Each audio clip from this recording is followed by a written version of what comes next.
क्या आपको सच में लगता है मुझे बलराज जी से मिलना चाहिए? वो अभी तक बलराज की नाम से कांप रहा था। अकरम भी उसकी घबराहट समझ गया था। बलराज जी, सिर्फ बलराज कहो।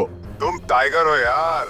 और जंगल में सारे जानवर टाइगर के नाम के आगे जी लगाते हैं, लेकिन टाइगर कभी किसी जानवर के नाम के आगे जी नहीं लगाता। चलो शाम को मिलते हैं, बाय। अकरम के मुंह से ये बात सुनते ही अभिनव का कॉन्फिडेंस बढ़ गया था। वो अब उस टाइगर जैसा महसूस कर रहा था जो जू से निकलकर जंगल में आ गया हो।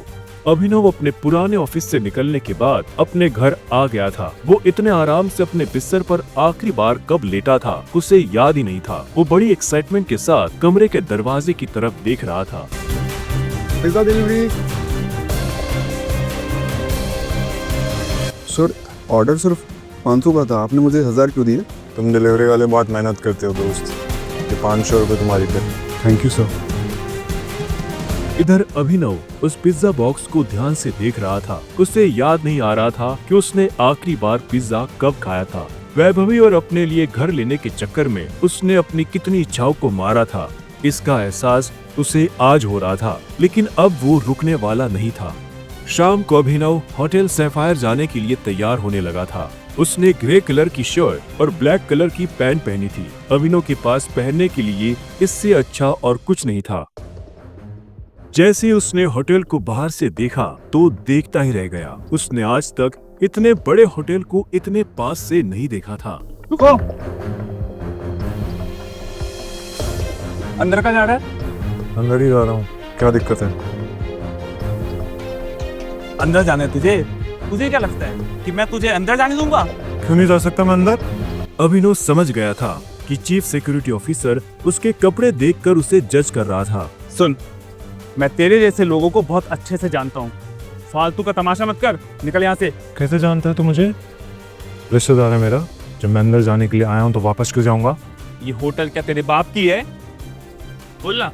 ये सुनते ही अभिनव का माथा गर्म हो गया, लेकिन उसने गुस्से में कुछ नहीं किया। वो शांत रहा ताकि लोगों का ध्यान उसकी तरफ ना जाए। अभिनव 2 कदम पीछे हटा और उसने फोन निकालकर अकरम को फोन मिला दिया। हाँ टाइगर, कहाँ पहुँचे? मैं ये होटल की एंट्री पे हूँ अकरम। हमारा टेबल नंबर क्या है? Table number? अरे मैं इस होटल का मालिक हूँ, मुझे टेबल बुक करने की जरूरत नहीं है।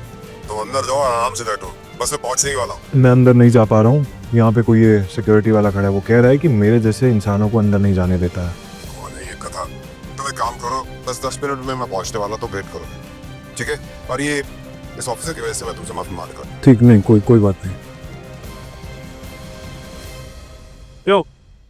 बहुत हीरो बन रहा था ना?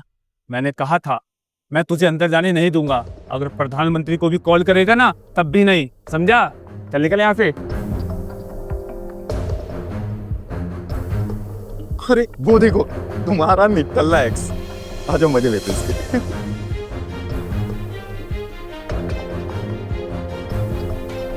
इससे मैंने अपना बॉयफ्रेंड कभी माना ही नहीं। वैसे भी मैं अपने से छोटे लोगों से बात नहीं करती। मुंह नहीं लगती उन्हें बॉयफ्रेंड क्या बनाऊं। तुम छोटे आदमी के मुंह नहीं लगती होगी, लेकिन ये छोटा आदमी तुम्हें एक सलाह देना चाहता है। इंसान की पहचान उसकी जुबान से होती है। जुबान संभाल के बात करो, वरना किसी दिन यही जुबान तुम्हारी जान ले लेगी। वाह, क्या बात कही है। ताली बजा। Very nice. पर फिर तुमसे तुम्हारे पैर क्यों नहीं संभाले गए? यहाँ कैसे चले आए? पिए हुए हो क्या? अकरम ने बुलाया मुझे यहाँ पे। अच्छा, अरे हाँ याद आया। अकरम सर ने उस दिन कहा था तू उनकी किसी ड्राइवर का बेटा है, तो यहाँ अपने बाप की जगह ड्राइवर की नौकरी मांगने आया क्या? सही है, लेकिन वो रखेंगे नहीं। तेरे जैसे गरीब को वो ड्राइवर भी नहीं रखेंगे। आए हो मतलब तुम्हें बुलाया भी गया? चलिए यार। भिखारी गई है, आया नहीं हो। बुलाया मुझे, अकरम ने बुलाया। मुझे पता ही था ये कोई पागल है। तभी वहां एक काले रंग की चमचमाती हुई महंगी सी गाड़ी आकर खड़ी हो गई। सभी पलटकर गाड़ी को देख रहे थे। अकरम गाड़ी से बाहर निकला और उसके साथ एक और आदमी था। वो देखने में लंबा चौड़ा और मजबूत था। वो और कोई नहीं बल्कि बलराज था। वो एक बहुत ही फेमस कपड़ों की कंपनी का मालिक था और साथ ही द माफिया किंग का एक मजबूत पिलर। उसे देख अभिनव की आंखें खुली की खुली रह गई। उसने बलराज के बारे में सुना था। क्या आपको सच में लगता है मुझे बलराज जी से मिलना चाहिए? उसे तस्वीरों में देखा था, लेकिन तस्वीरों में देखने और सामने से देखने में जमीन आसमान का अंतर नजर आ रहा था। उसके मन में यह सवाल उठ रहा था कि आखिर बलराज उससे क्यों मिलना चाहता था। क्या चल रहा है यहाँ? सॉरी सर, लेकिन इस आदमी ने मुझे और कस्टमरों को काफ़ी परेशान किया हुआ है। मैं स्टोर को अंदर जाने से रोक रहा हूँ तो ये यहाँ पे तमाशा कर रहा है। क्या तुम्हारी हिम्मत कैसे हुई इसे चोर कहने की? तुम होते कौन हो इसे अंदर जाने से रोकने वाले? ये होटल तुम्हारे बाप ने खोल रखा है क्या? ये मेरा मेहमान है और तू आज के बाद इस होटल के आसपास भी दिखाई दिया ना तो तेरी टांगे तोड़वा दूंगा। Get off. Sorry sir.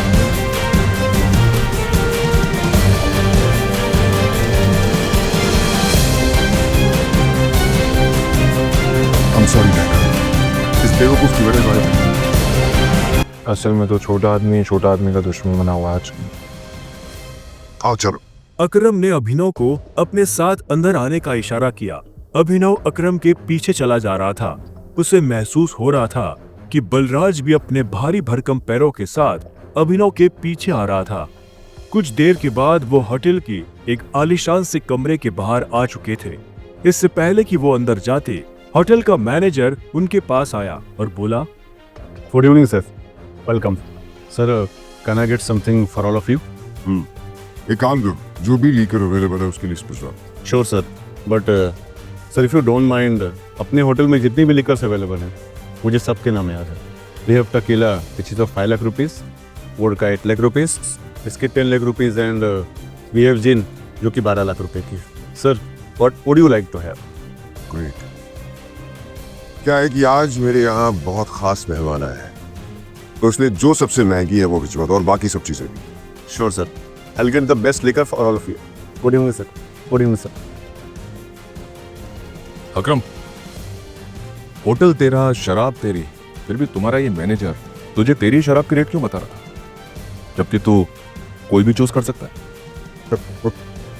वो इसलिए मेरे दोस्त क्योंकि मैं दिन देखकर शराब मंगवाता और आज का दिन मेरे लिए, इनफैक्ट हम सबकी जिंदगी के लिए बहुत इंपॉर्टेंट दिन है, इसलिए मैंने हम तीनों के लिए महंगी शराब मंगवाई। So let's enjoy. अच्छा, आओ। Okay, let's enjoy. अब तुम्हें यहाँ अपनी पहचान छुपाने की जरूरत नहीं है। ये रूम प्राइवेट भी है और सबसे सेफ भी। बैठो। वो एक आलीशान कमरा था। वो तीनों बैठ गए। तब अभिनव बलराज को बहुत ध्यान से देख रहा था। बलराज, आज मैंने तुम्हें यहाँ एक बहुत इंपॉर्टेंट इन्फॉर्मेशन देने के लिए बुलाया है।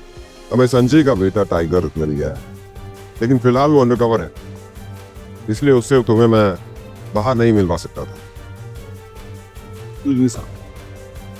Sir your snacks and drink. Sir Cheers। Cheers।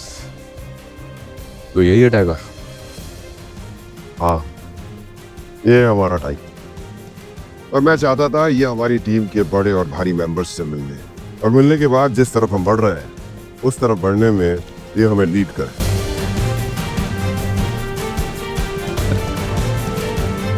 माफ करना दोस्त, पर मुझे थोड़ी हंसी आ रही है। वो क्या ना, सब कुछ तो तू ही बोल रहा है। हमारा ये टाइगर गूंगा है क्या? हाँ, बलराज, तुम्हें टाइगर के बारे में इस तरह से बात नहीं करनी चाहिए। माफ करना दोस्त, माफ करना। बोलना अच्छी लगी मुझे तुम्हारी। अच्छा,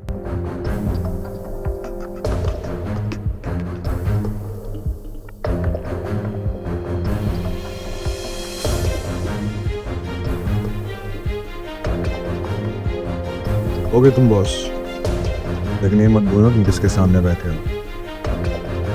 टाइगर हूँ मैं। टाइगर ना ही चुप रहता, ना ही धीरे बोलता। टाइगर सीधा धाड़ता है। तो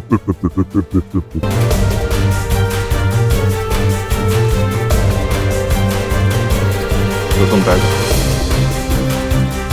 ठीक है। तो टाइगर ये बताओ, इतने सालों से कहाँ थे तुम? अब ऐसा तो नहीं हो सकता ना कि इतने सालों के बाद तुम हमारे सर पे आके बैठ जाओ और हम मान लेंगे कि तुम टाइगर। मजाक तो नहीं हो रहा है यार? क्यों अकरम, सही कहा ना? और जिस गद्दी की तुम बात कर रहे हो ना, उसको लिया नहीं जाता, कमाया जाता है। भाई बात समझ में? अच्छे से जानता हूँ, छीनना मेरे खून में भी नहीं है। मैं इतने सालों से कहाँ गायब था, क्या कर रहा था, ये सब समझाने का तो हमारे पास टाइम नहीं है शायद। और रही बात कि मैं टाइगर हूँ या नहीं हूँ, ठीक है, तुम तरीका बताओ, साबित कर दूंगा।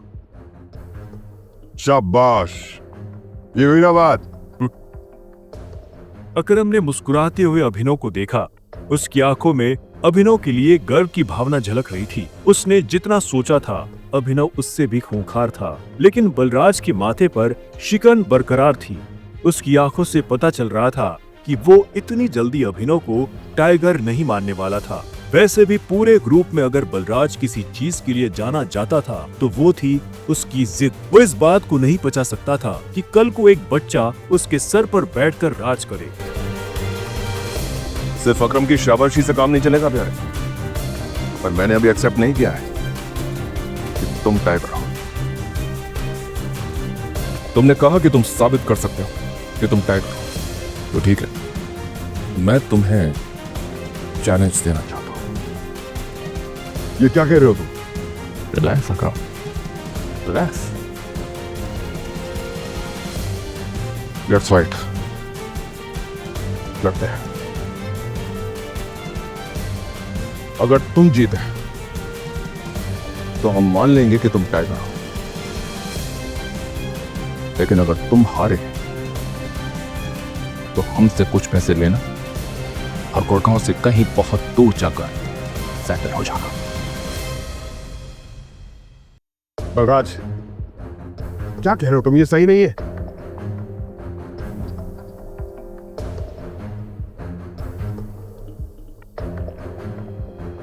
Let's fight. कब करने है लड़ाई? ये सुनते ही बलराज के चेहरे पर मुस्कान आ गई। अकरम के होश उड़ गए थे। अब आगे क्या होने वाला था? क्या अभिनव बलराज को हरा पाएगा या उसे अपने पिता का दिया हुआ सब कुछ छोड़कर हमेशा के लिए दूर जाना पड़ेगा?